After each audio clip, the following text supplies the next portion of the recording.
Maganda, maganda. Maganda. Siyempre, 10. 10. Yeah. Yan. Shoutout sa Team Puligat, tapos kay Poging Dansoy. Yan.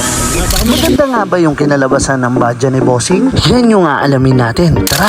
Sinimulan nga agad-agad to ni Boss Rodel Lihain para may kapitan yung ating plastic promoter at saka surfacer. Pero syempre, para hindi na kayo mainip, jump na tayo agad sa pag-apply natin ng base color. Magbe-base tayo ng silver dito sa mga panel na i-dip natin maya-maya lang. Dahil yung gagawin nating kulay at kailangan palabasin ay candy red. Kaya kailangan natin mag-base ng silver. So after nyan, eto na yung pattern na gagamitin natin mga kadip. Forged Carbon version 2. At agad-agad na nga natin yan nilatag sa tubig at kailangan na natin i-activate dahil na-consume na natin yung 60 seconds. At ang tips natin syempre kapag bumalik na siya sa dati niyang form, hindi lahat ng film applicable yung ganitong diskarte ha. Kaya make sure kabisado nyo lahat ng behavior ng mga film nyo. Pero based on my experience, lahat ng transparent film na nagamit ko, halos pare-pareha sila ng behavior. Puwera na lang sa 3D hologram na napakaselan talaga. Eto na, nailubog ko na yung panel natin mga kadip, yung bandang headlight niya at eto na yung kinalabasan niya mga kadip. Masasabi kong nalagyan naman lahat ng film at masasabi ko ding lumitaw yung mga part na silver niya na magandang pangitain kapag nagki-candy finish tayo. At eto nga, nilubog ko na yung gitnang panel ng badya natin mga kadip at eto inalug-alug ko na at pag-ahon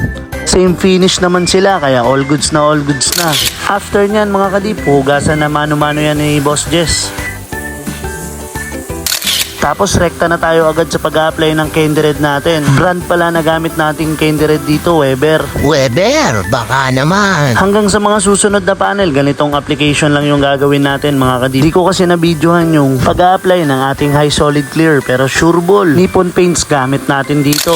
At eto na nga yung final output natin mga kadip. Makikita nyo na hindi yan tinipid at talagang oily looks yan. Sa dami na ng clear na nagamit ko, dito lang talaga ako nagtagal. At dito ko lang nakita talaga yung kintab na hindi kumukupas. Hindi dahil sponsor natin si Nippon na nagsasabi lang talaga tayo ng totoo. Client na lang natin ang magpapaliwanag niyan mamaya kung pumasa ba kay Bossing tong obrang ginawa natin. Makikita nyo naman yung finish nung bago pa lang natin siya gawin. Talagang napakagaspang niya. Tapos ngayon, eto na. Linis-kinis na. Wala ka nang makikitang bakas ng sanding marks at gaspang ng mismong panel niya. At eto nga, dumating na si Bossing para i-install niya na sa badya niya at baliktad pa nga ang pagkakakabit niya. Yan, tama yan Bossing. After niya makabit, syempre kailangan natin siyang interviewin.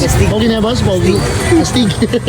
Ito nga pala gawa ni Boss Bilay din natin. Ayan, ang ganda oh. Mano-mano yan. Boss Bilay. Habang ini-install boss, rekta na tayo ng interview agad. Yan. Ayan o, habang dinadali ni Bossing. Boss, ano masasabi mo sa trabaho natin? Maganda, maganda. Maganda. Astig talaga. Pa-rate naman ako 1 to 10. Siyempre, 10. 10. Yeah. Yes. Baka may shoutout ng mga tropa natin. Shoutout sa Team Puligat, tapos kay Poging Dansoy. Yan. Baka may nakalimutan boss. Wala na, yung asawa Wala ko. na. Boss, ingat boss, boss. Sige, boss. Kasa muna dyan, kasa. Yun, salamat. At ayun, tapos na yung project natin at masaya naman si Bossing. At talagang litaw na litaw yung panel na ginawa natin sa badya ni Bossing. At mukhang hindi naman mahilig sa pula si Bossing, no? Muli boss, maraming salamat sa tiwala sa Polworks Side Graphics, sa Team Polworks na nakasama ko sa project na to. Hanggang dito na lang yung vlog natin for today. To God be the glory.